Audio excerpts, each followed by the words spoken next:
Cette actualité vous est présentée en collaboration avec Cryptost Academy. Ayez un temps d'avance sur le marché crypto en rejoignant notre communauté premium. Dédollarisation. Donald Trump affirme que les BRICS A+, peuvent aller chercher un autre pigeon. Dimanche, Donald Trump a menacé les BRICS plus d'importantes taxes douanières, si ces pays continuaient dans leur projet de dédollarisation. Analysons ces enjeux plus en détail.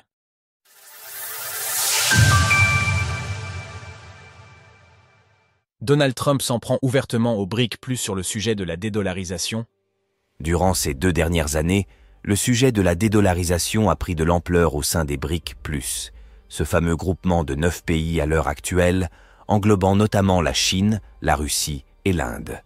À travers ce mouvement, ces pays souhaitent réduire drastiquement leur dépendance au dollar, entre autres, en créant leur propre système monétaire. Cependant, cela n'est pas au goût du futur locataire de la Maison-Blanche.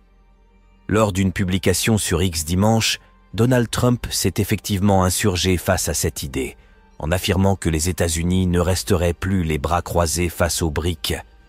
Tweet de Donald Trump. Ainsi, l'intéressé a profité de cette prise de parole pour relancer la menace de ceux qui étaient son arme de prédilection lors de son précédent mandat, les droits de douane. Il affirme ainsi que les pays souhaitant remplacer le puissant dollar américain verront une augmentation de 100% des taxes d'importation et qu'ils pourront se préparer à dire adieu à leur vente dans la merveilleuse économie américaine.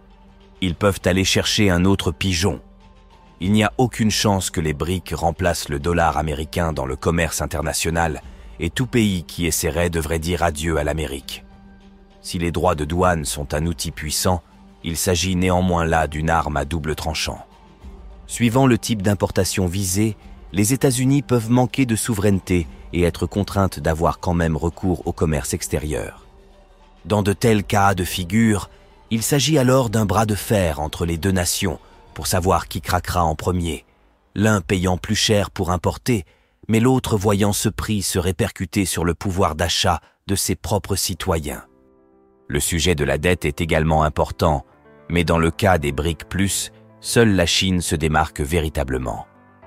En l'occurrence, il s'agissait du 2e plus gros détenteur de bons du Trésor en mai dernier, avec plus de 768 milliards de dollars.